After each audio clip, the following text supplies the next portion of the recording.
अब जैसे कोई भरे पूरे परिवार में कोई सदस्य बीमार हो जाता है, रोगी हो गया, असाध्य रोग हो गया, और डॉक्टर ने बता दिया 10 दिन का मेहमान है, एक महीने का मेहमान है। उस समय उसकी क्या स्थिति होती है?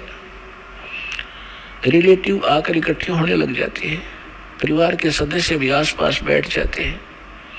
तब वो खुद सोचता है कि अब के बनेगी, मेरे साथ कहाँ जाऊंगा। तो यह उदाहरण दे रहे परमात्मा के पात जड़नता यूं कहे सुन भई तरवर राय।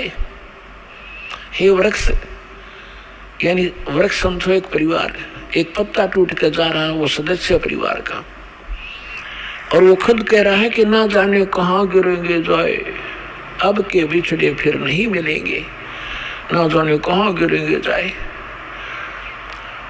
तो फिर जो कुल के लोग बैठे होते हैं वो एक सांत्वना दिलाते हैं और क्या कहते हैं, भाई यहाँ तो सब नहीं मरना है, ना कोई रहा 2 दिन आगे पीछे भी, ये तो सब नहीं जाना है, परमात्मा का विधान है, चिंता ना कर, जो होनी थी होगी।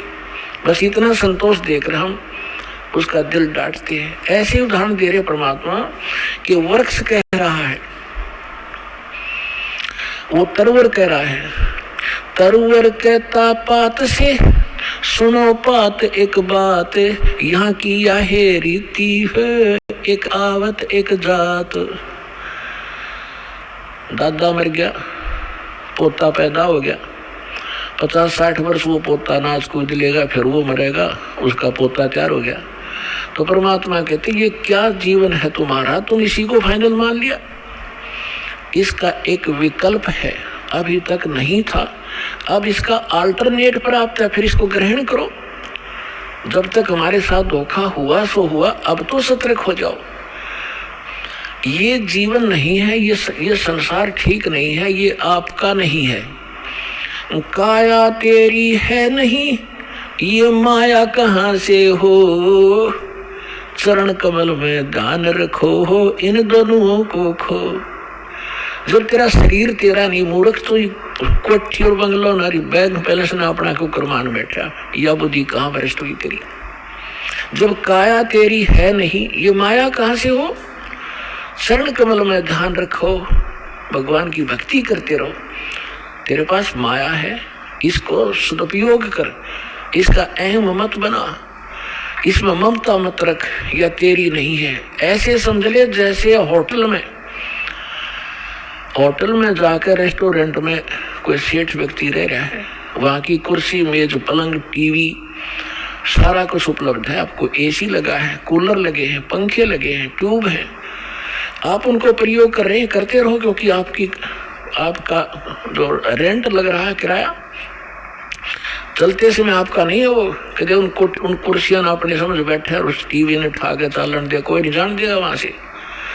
तो ऐसे ही संसार में रहिएगा आप एक होटल की तरह, जैसे होटल में आप रह रहे हो उसी सुविधा आपको प्राप्त है, लेकिन जो मूल उद्देश्य है आपका उस होटल में रहने का, वो मत भूलिए। होटल में कौन जाता है, रेस्टोरेंट में जैसे व्यापारी लोग गए दूर देश में जाकर वहाँ होटल में धर्मशाला में कमरा किराए पर ले लिया, और उद्देश्य क्या उनका जाने का, क्या उन कुर्सी मेज पलंगों पर लेटा रहने का थोड़ा ही है।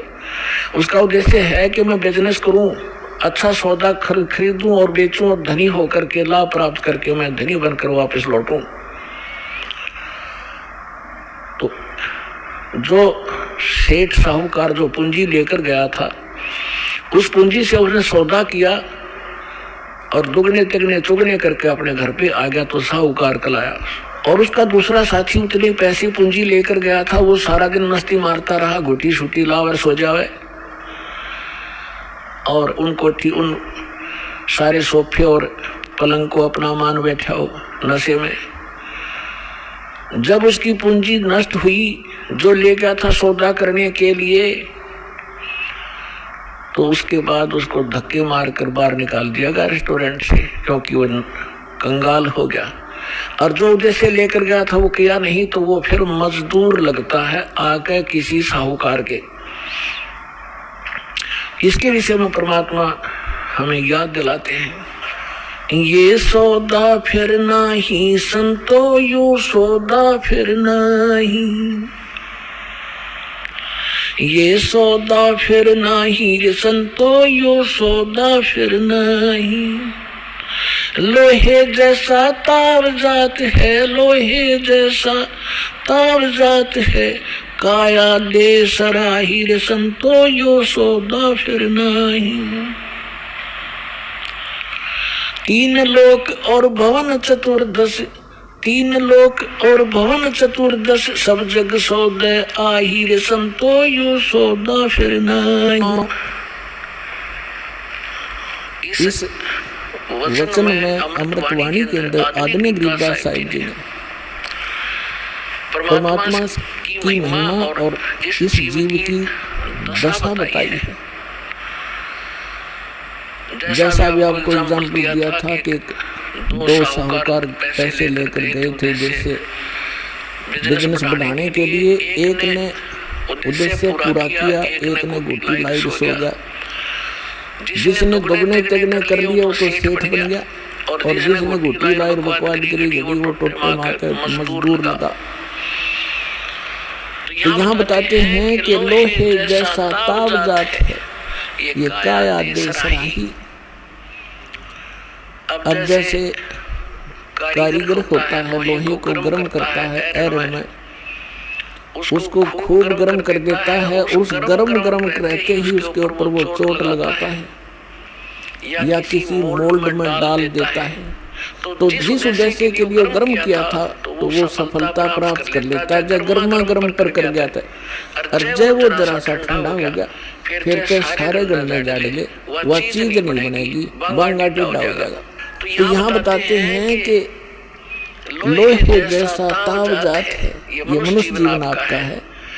जब तक ये मनुष्य जीवन है आपका लोहा गर्म है, और इस गर्म लोहे पर ये चोट लागी राम नाम की सत्संग की तो आपका उद्देश्य पूरा हो जाएगा जिसके लिए मनुष्य शरीर मिला था। और ये हो गया ठंडा, इसको देंगे फूक, फिर बनेगा गदा। यह सुंदर शरीर रहा नहीं, बांगा टेढ़ा मुंह हो गया, कोई गधे का, कोई बंदर का, कोई कुत्ते का, कोई डूम लगाए फिर रहे होंगे हम। तो इन कष्टों को याद दिलाया जाता है, इसके साथ साथ इसका एक समाधान भी इसमें बताया जाएगा। क्या बताते हैं? तीन लोक और भवन चतुर्दश, ये 14 लोक और 3 लोक 14 भवन के सब अपना वर्क डन किया हुआ प्राप्त कर रहे। सब सौदे के लिए ही ये आते हैं, यहाँ पर सौदा करके जाते हैं।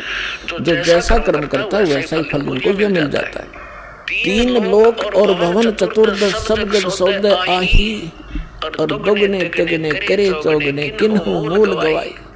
ये मनुष्य जीवन के श्वास आपकी मूल धन है, ये मूल पूंजी है। जो अच्छी आत्माएं हैं, जो सत्संग में आते हैं, उनको परम संत मिल जाते हैं, शास्त्रों की साधना प्राप्त हो जाती है, और मर्यादा में रहकर अपने उद्देश्य को ना भूलकर आजीवन भक्ति करते हैं, तो वो दोगुने तेगुने चौगुने कर लेते इस मूल धन के। और जो केवल सारा दिन राजनीति में गुटी सुटी लाई ताश खेले बकवाद घड़ी पेट भरने के लिए धंधे में लगे रहे, बस उसी को फाइनल मान लिया। तो कहते उन्होंने मूल गंवा दिया, वो मूल धन नष्ट कर दिया, मनुष्य जीवन को बर्बाद कर दिया। उसके बाद फिर क्या होगा? कहते हैं ये दम टूटे, सांस खत्म होंगे, ये शरीर नष्ट हो जाएगा, समाप्त होगा। फिर जीवात्मा तो ऊपर ले जाएंगे पकड़ के यम के दूत, और पीछे से ये नकली धर्मगुरु हमारे इसकी क्रियाक्रम को ला देंगे हमने, और वहाँ उसकी दुर्गति हो रही होगी ऊपर, यहाँ हम क्रियाक्रम करके उसकी गति की चिंता कर रहे होते हैं। क्या बताते हैं कि उस दरगाह में मार पड़ेगी, यम पकड़ेंगे बाही। जिन्होंने परम संत सतगुरु रूप में प्राप्त नहीं हुए, सत्साधना नहीं की, उनको यम के दूत पकड़ कर ले जाते हैं। और जिनको संत मिल गए, सत्साधना कर रहे हैं, उनको यम के दूत नहीं ले जाते, उनको जहाज में बिठाकर भगवान ले जाता है। कबीर साहब कहते आए हैं सो जावेंगे ये राजा रंग फकीरे, एक सिंहासन चढ़ चले एक जूड़े जात जंजीर। आने और जाने में बहुत अंतर रहेगा। कबीर साहब कहते हैं जो जन्मे हैं वो मृत्यु तो होगी, आए हैं सो जाएंगे राजा रंग फकीर। लेकिन राजा रंग जो भक्ति नहीं करते और फकीर साधक जो संत कर भक्ति करता है, उनके जाने में बहुत अंतर होगा। एक तो सिंहासन चढ़ चले, विमान में बैठ कर जाएंगे, और एक बांध के ले जाएंगे जिनको यम के दूत, बहुत अंतर होगा।